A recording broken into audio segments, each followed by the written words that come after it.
What's going on, everybody? Eric from Panola here, and we're continuing our trek through CompTIA Security Plus SY0-601 at panola.edu, where we have cybersecurity, networking, and digital forensics courses for you online. More on that in a minute. Now, in Objective 1.6, we're going to explain the security concerns associated with various types of vulnerabilities. And this is coming out of our Security Plus SY0-601 CompTIA study guide book that we use at panola.edu for our online courses, specifically chapters 1, 2, and 5. Now, these security concerns can generally be lumped up into one of three different areas using the DAD model. And that stands for disclosure, alteration, and denial. Because if we take a look at individual security breaches, or even a group of them, we can lump them up, or we can categorize them into one of these three categories here, where disclosure is the exposure of sensitive information to unauthorized people. And this is normally referred to as data loss.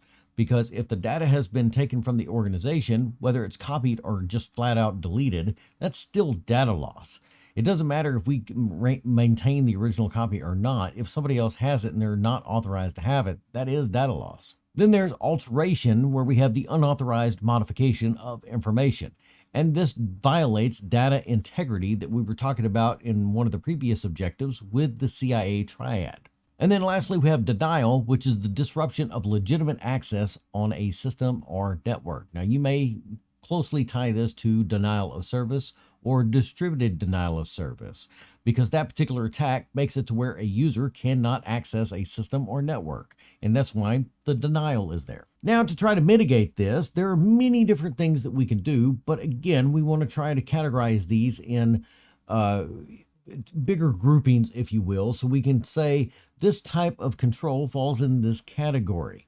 And we have three of those as well too. So let's take a look at them. The first one we have are technical controls. These are security controls we implement on a system. Now, it could be like an access control list, an IPS implementation, or even encryption on the system or network, etc., etc. But this is something that's done technically on a system. So a technician is having to do this. Then we have operational controls. These are security controls put into place to manage technology securely. Now, we're talking about log monitoring for users or program access and vulnerability management. So we're looking at this as like a middle management type position. What controls are we putting in place operationally for users to be able to do what they need to do securely? And then we have that top level managerial controls. And these are procedural mechanisms we put into place to mitigate risk.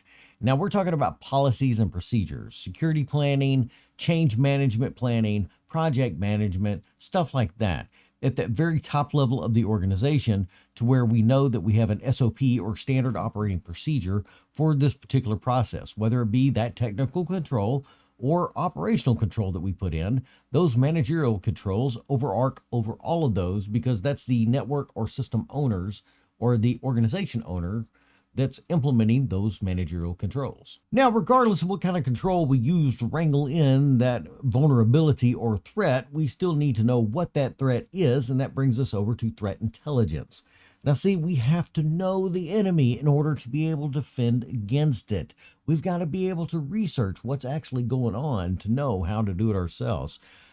That's not what I meant at all. To be able to protect against it. See, we're not pen testing here, and we're not doing anything nefarious. We're doing security. Now, one of the best ways to be able to do threat intelligence is open source intelligence, or OSINT, OSINT.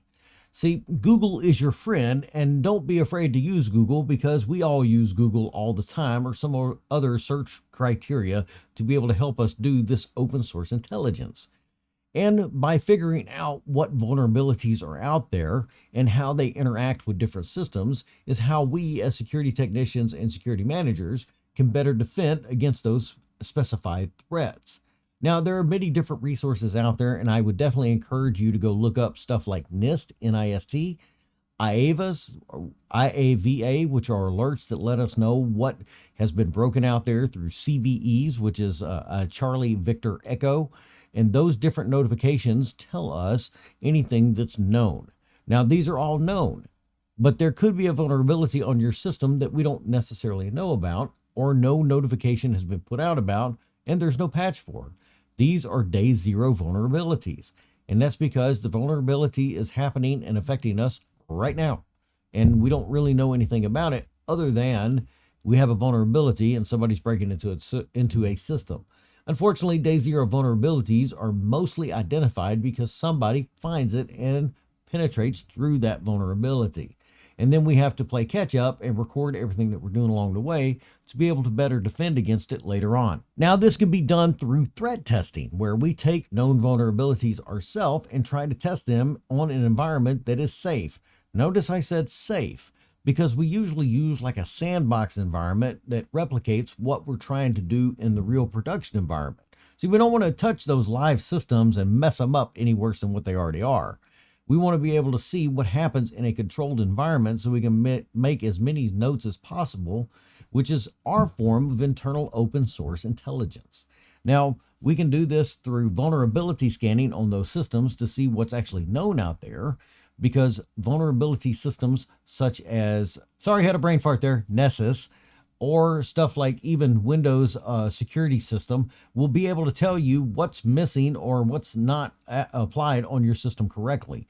And when you get those reports back, you can try to pen test with a pen testing team on those specific vulnerabilities in that sandbox environment. Now, I know that's a lot to cover inside of this objective, but that's why I'm also encouraging you to go back and read the chapters and join us at panola.edu, where we cover this, networking, and digital forensics. But most importantly, that's also falls in the arena of training.